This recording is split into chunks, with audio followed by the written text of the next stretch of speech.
A very warm welcome back. Once again, it is the final four of the Championship League Snooker.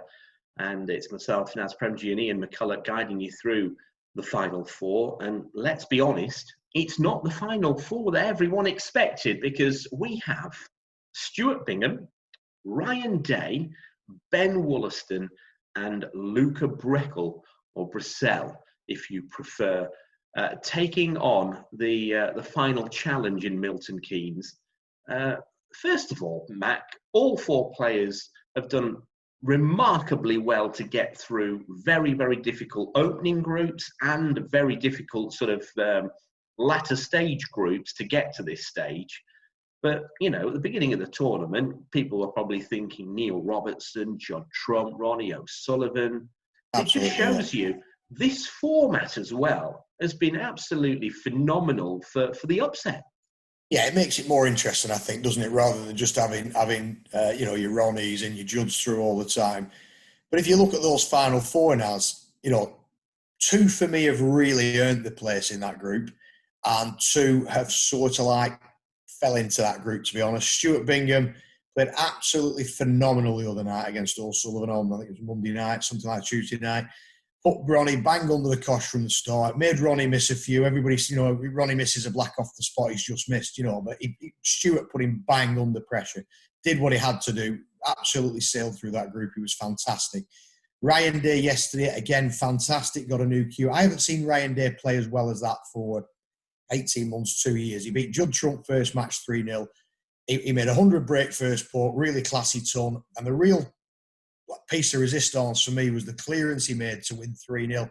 He was 50 odd behind. It was looking like going 2-1. It was looking like he was going to wobble a little bit, like he has been doing in the last 12 months. And he made a really good clearance. So he deserves his place.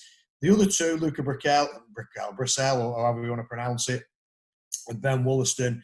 I mean, Ben Wollaston fell over the line the other night, pipping Martin O'Donnell on frame difference and nothing else to get through. He had to win 3-0, 3-0 his last two games, and he did play well against Tom Ford. He made 3 centuries on the trot, which I actually didn't think Ben had that in him, but he played really, really well. And then he beat Liang Wenbo 3-0. Wenbo didn't really turn up for that match, to be honest. He had nothing to play for, but Ben still potted the balls. And again, last night, Luca Brecel, he fell through that group a little bit. At one point, it was looking like Ashley Carter was going to win it. I mean, that would have been some double, 22-1 to win the first group, 16-1 to win that group last night. But Luca's come through. Luca's won an event before. The only one of the four who hasn't won anything is Ben. He's been to the Welsh Open final a few years back. Ryan's won 3 tournaments in the same season a few years ago, not even been close since. So I think you've got to side with the current Masters champion, Stuart Bingham, at 7-4, simply because he looks like he's in good nick. I know Stuart's got a table at home. I know he's been practicing. I spoke to him the other day anyway. So I know he's been hitting some balls. He's got a superior head-to-head record against Ryan Day. I think he's something like 15-6, 15-7 up. So Stuart won't worry about that. Ben Wollaston's never won anything. Possibly when the winning line comes, it could be a bit of a stumbling block for him. And I don't think Luca Brecel is consistent enough to have the confidence to back him. And I haven't gone with in the 10 previous groups. Sorry, I haven't gone with many favourites because the majority of the time a lot of them have been odds on. But I think 7-4 on Bingham just smacks with a little bit of shade of value, especially if he starts off strong. Now, if you're a Stuart Bingham or a Ryan Day and you're looking ahead to this final grouping, surely that's the match you're going to, if you're Stuart, surely you're thinking, if I can beat Ryan Day, I think I'm confident enough to beat the other two. And that's no disrespect to Ben Wollaston and Luca Brecel. No. And Ryan Day is probably thinking the same, isn't he? If I can beat Stuart, then I think I've got enough in the tank to beat the other two and win. Is that how we think? Well, I think the danger is disrespecting the other two. You can't take Ben or Luca, very lightly. They're both great players. I think both top 32 in the world. They're right at the edge of the top 32 if they're not. Or they have been in the top 32 if they're not in now. Ben Wollaston has said the other day made 3 tons on the trot. I've never seen Ben had made 2 centuries all season prior to that. Nearly at the end of the season, he's only made 2 tons and he makes 3 in one match. So he's obviously playing all right. And Luca it's just he's dangerous, you see. But Stuart will know that Luca's dangerous. He's not daft. Luca's been around 10 years now, 10, 11 years. He's been around a lot longer than what you think. And Stuart will know. Stuart will have played Luca plenty of times. He will know what he has to do to Luca Brecel to make it difficult for him. Whether it's just, tie him up a little bit, play a certain way. There's all sorts of different terms he can do. And Stuart's experienced now. He's not won one event. He's won, I don't know how many he's won now. He's won the Masters, he's won the World, he's won the Australian, he's won the English Open.